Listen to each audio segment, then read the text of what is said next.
Hey there, algebra. Welcome back, and here's the do now for today. List all the factor pairs of the number 6. Be sure to include any negative factors. I know usually we don't do that, but include any negative factors. Question number 2, which of those factor pairs that you listed in problem number 1 would add together to make a total of 7 if you were to add them instead?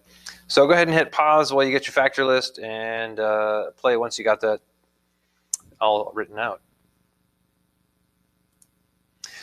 All right, well, factor pairs 1 and 6, 2 times 3, negative 2 times negative 3, negative 1 times negative 6. Which of those would add together to make a total of 7? Is the first one. 1 plus 6 adds together to make 7. Super. Hey, well, today, still looking at factoring. Today, we are going to look at factoring a trinomial. So yesterday, the learning target just said a polynomial, and all of them actually had 4 terms. Today, we're going to look at a special kind of polynomial. It's a trinomial that has 3 terms. Now, the challenge here is that we've been using these boxes that we've started with multiplication, and yesterday we were using these boxes to do factoring, and this box has 4 parts, and it's got 4 little boxes inside of the big rectangle. So the problems from yesterday had 4 terms. They fit neatly into the 4 spaces. And today, we're going to not have that convenient, it works out just perfectly. Our polynomial is going to have 3 terms, and we're going to somehow make it fit into 4 spaces, which is actually way more common of a problem that we have trinomials that need to be factored. That is just something that, as it turns out, is way more common and very, very important for us to learn. So there's a process to do this. We're going to have to take a trinomial like 2x squared minus 11x plus 12. So it's got 3 terms. There's the 3 different types of numbers. You've got your x squared term that's got the yellow coefficient of 2. You got your x term with that blue coefficient of negative 11. And at the end, you've got this green term where it has no variable at all. That is called a constant.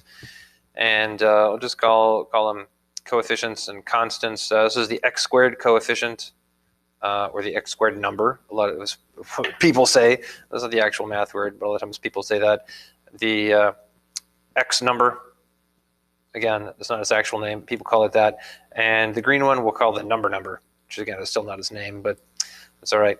So this process, in order for this to work correctly so that we can get the trinomial broken into 4 pieces, fit it into our 4 box, and have it actually factor correctly, we're going to have to do this process. Otherwise, we'll just end up with some random stuff that doesn't actually work.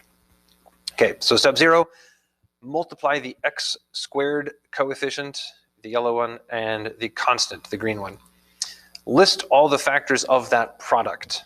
Product refers to the answer to a multiplication problem. So the thing you multiply together in step 0, that answer, list all the factor pairs of that product, including negative numbers. Find out which of the factor pair in that list would add together to get the blue coefficient. Then we're going to take our original polynomial, that trinomial that we were given, we're going to take that middle term, the blue one, and split it apart using those 2 factor pairs that the 2 numbers in that factor pair we just identified in the previous step. Put those 4 terms, now that we've broken the middle term into 2 parts, we'll have 4 terms. Put that inside our 4 box, factor with the factor box, write your final answer in parentheses. Okay, let's see what that looks like. This set of steps you should write into your notes so that you have it to refer to. And don't have to come back and watch this YouTube video over and over again. Like, what am I supposed to do next? All right. So you can hit pause, write that into your notes, and then we'll take a look at some examples. All right. Well, welcome back. First problem, 2x squared plus 7x plus 3. So we're going to take the x squared coefficient and the constant over here, the 3, we're going to multiply them together. That is our first step. So yellow and blue multiplied together equals 6. Let's write it over here. And I've got some blank space on my page to write. And now I'm going to make a list of all of the factor pairs that will multiply together to give me 6. Okay, which you guys just did in the do now. So I remember you guys had come up with 1 and 6, 2 times 3, -2 times -3, -1 times -6.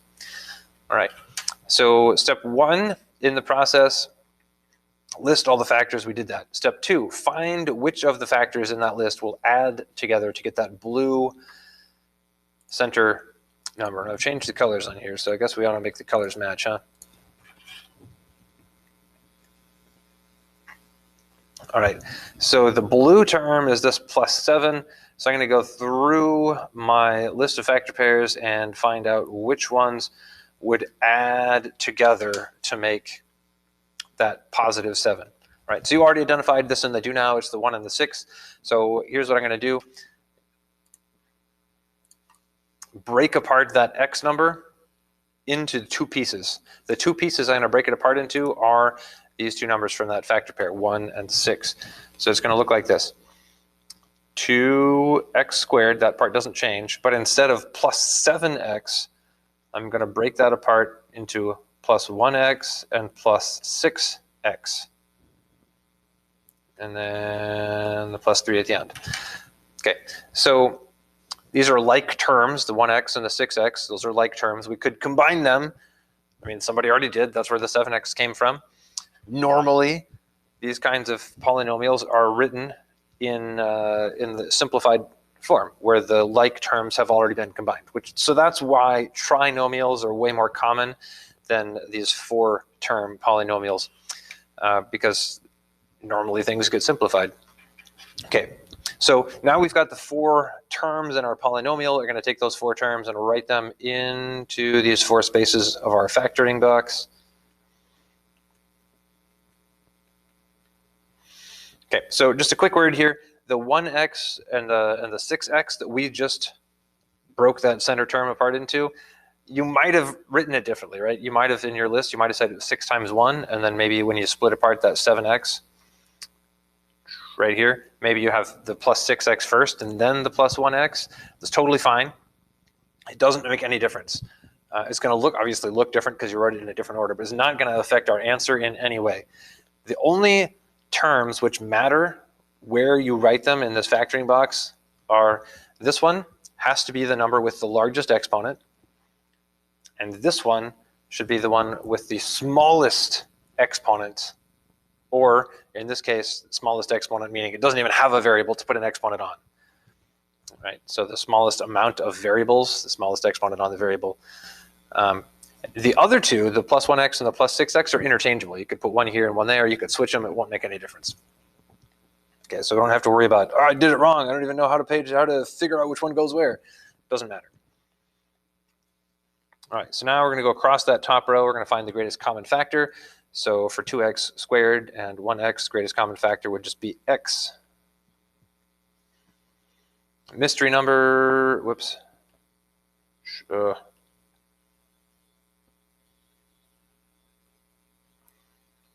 Mystery number, so the red x multiplied by what will give us 2x² multiplied by 2x. Next mystery number, that red x times what will give us the +1x. So we need multiplied by +1. And then let's go to the next row down. That green 2x on the top multiplied by what is going to give us +6x. So we'd have to multiply by +3. And then lastly, we just double check. Does that +3 in red multiplied by the green +1, will that actually equal this last cell in our box? It does. Super. All right, so our final answer, well, those 2 green terms, we're going to put those together in one set of parentheses. The 2 red terms go together inside another set of parentheses. Final answer.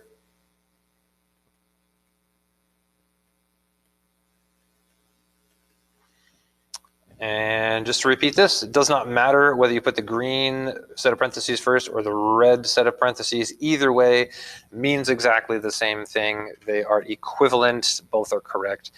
You also don't have to write a multiplication symbol between the parentheses. You certainly can. On the keyboard, if you're typing, you would need to use the star key that is hit shift, and then it's above the number 8 on your keyboard. That's how you get multiplication on the keyboard if you want to type that in there. And you don't have to, but if you're going to, that's the symbol that you use. All right, so let's just do one more for good measure. So I've got negative 3x squared minus 10x plus 8. So it's got negative signs in there this time. All right, well, it's going to make it a little bit harder, but we can totally do this. So I'm going to take that x squared coefficient, which is negative 3. I'm going to take this constant, which is 8, multiply them together. That will give me negative 24. I've got just enough space over here to write that down. Then I'm going to make a list of all the possible factor pairs that I can multiply to equal negative 24. So negative 1 times positive 24, positive 1 times negative 24, positive 2 times negative 12, negative 2 times positive 12, negative 3 times positive 8, positive 3 times negative 8, 4 times negative 6, negative 4 times positive 6. And if I keep going, 1, 2, 3, 4, 5 would come next. 5 doesn't multiply into 24. And then the next number that would work would be 6 times negative 4. I've already got that. That's exactly the same thing I just wrote down last time. So once I've identified that I am repeating things I've already got written down, that means I've covered everything. As long as I'm going in order. If you go out of order, then there's no telling if you've repeated stuff or not. All right, so next I want to go through that list, find which of the factor pairs, if we added instead, which would add to make this blue coefficient of negative 10. If I add these, will that give me negative 10? No. How about these? No. How about these? Yes. Positive 2. There we go. Positive 2 and negative 12. Those add to make negative 10. That's the one I want. We can go through the rest of the list just to make sure that none of those other ones work if you want. Negative 3x squared. So this center term, the negative 10x, I'm going to break that apart into plus 2x and minus 12x. And then that plus 8 stays unchanged. So now I've got 4 terms. So I'm going to take those 4 terms, put them into my 4 spaces of my factor box. Negative x squared plus 2x minus 12x and plus 8. Greatest common factor for the top row, x. Mystery number up here on the top, that red x would have to multiply by negative 3x to get that first term in the first box. Next mystery number, that red x would have to multiply by positive 2 to give me the plus 2x. Next row down, the purple negative 3x times what? I would have to multiply by 4, by positive 4 to get negative 12x as my answer.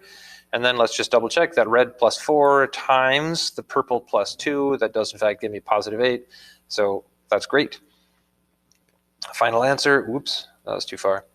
So I've already got the red pen selected. So do x plus 4 and the purple one, negative 3x plus 2, close parentheses.